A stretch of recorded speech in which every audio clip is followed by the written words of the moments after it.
பிரைடோட ரூம்குள்ளே போகும்போதே நான் வந்து பிரைட் கூட இல்லை, எனி ஆஃப் மை கிளைண்ட் போகும்போதே நான் வந்து என்னோடய மைண்டை செட் பண்ணிப்பேன். என்னோட வேலை வந்து அவங்களுக்கு என்ன வேணுமோ அதை தான் நான் கொடுப்பேன். அண்ட் அதை பெஸ்ட்டாக என்னோடய எக்ஸ்பீரியன்ஸ் அண்ட் டேலண்ட்டோட எப்படி அது கொண்டு வரது தான் என்னோடய வேலைங்க. நான் என்னோடய ஒப்பீனியன்ஸை ஃபோர்ஸ் பண்ண மாட்டேன். லைக் இப்போ நீங்கள் என்னோடய பர்சனல் ஸ்டைல் கேட்டிங்கன்னா, எனக்கு வந்து ரொம்ப nude lips, natural skin tone, கண்ணை வச்சு ரொம்ப நிறைய பண்ண பிடிக்கும். ஆனால் அதனால மற்ற கிளைண்ட் மேலே என்னோடய ஒப்பீனியன்ஸை நான் வைக்க மாட்டேன்.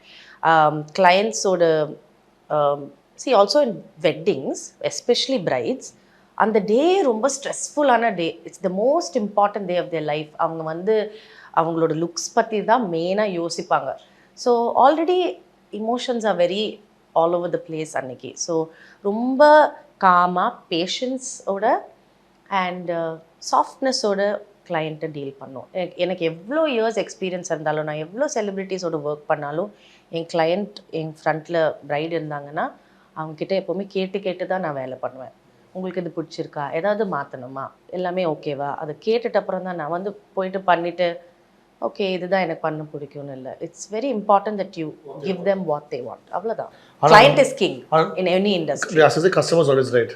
Customers always right, client is always king. இப்போ வந்து ஆனால் இருந்தாலும் நிறைய பேர் பிரைட்ஸ் வந்து கத்துவாங்க, அழுவாங்க, மூட் ஸ்விங்ஸு, திட்டுவாங்க போட்டு நிறைய ஃபேஸ் பண்ணிருக்கீங்க அந்த மாதிரி?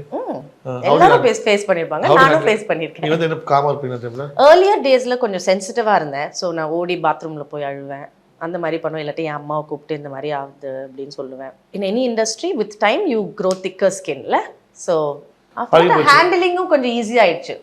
யாராவது கத்துறதுக்கு தேவையில்லை. உங்களுக்கு என்ன வேணும் சொல்லு, மேக்கப் தானே, 5 minutesல அதை ரிமூவ் பண்ணிட்டு ரீடூ பண்ணிடுவேன் அப்படின்னு சொல்லுவேன். அவ்வளோதான்.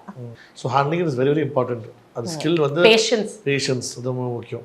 Patience is very important. இப்போ எல்லார் வாழ்க்கையிலும் ஒரு டர்னிங் பாயிண்ட் இருக்கு, ஒரு பிரேக் பாயிண்ட்டு, கரியரில் ஒரு twist, starting of the career சொல்லும்போது எல்லோரும் பண்ணிட்டே இருக்கீங்க. ஆனால் ஒரு புஷ்ன்னு சொன்னால் ஏதாவது ஒரு இன்வால்வ்மெண்ட் வந்திருக்கும். அதுவும் உங்களுக்கு பார்த்தீங்கன்னா can be in to the film industry or your friends or whoever.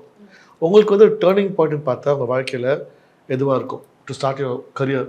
Actually நான் செலிப்ரிட்டிஸ்க்கு நிறைய ஒர்க் பண்ணது, நான் என்னோட கரியர் வந்து ஆரம்பித்தது 2011.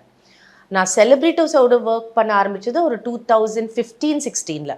ஆனால் நான் சௌந்தர்யா ரஜினிகாந்த் மேமோட வெட்டிங் 2018 பண்ணும்போது தான் இட் பிகேம் லைக் எல்லாருக்கும் எனக்கு தெரிய வந்தது. ஏன்னா அந்த வெட்டிங் ரொம்ப ஃபேமஸ், ரொம்ப வைரல் ஆச்சு. ஸோ சௌந்தர்யா ரஜினிகாந்த் மேமோட வெட்டிங் போது தான் எனக்கு நிறைய பேருக்கு அந்த பிரேக் த்ரூன்னு சொன்னீங்கல்ல, எனக்கு நான் அப்படி பிரேக் த்ரூன்னு பார்க்கறதில்ல. லைக் எவ்ரி இயர் ஒரு ஸ்டெப் ஃபார்வர்ட். ஆனால் ஸ்லோவாக தான் போச்சு. ஆனால் 2019 திடீர்னு லைக் பிளாஸ்ட் அந்த மாதிரி ஆச்சு.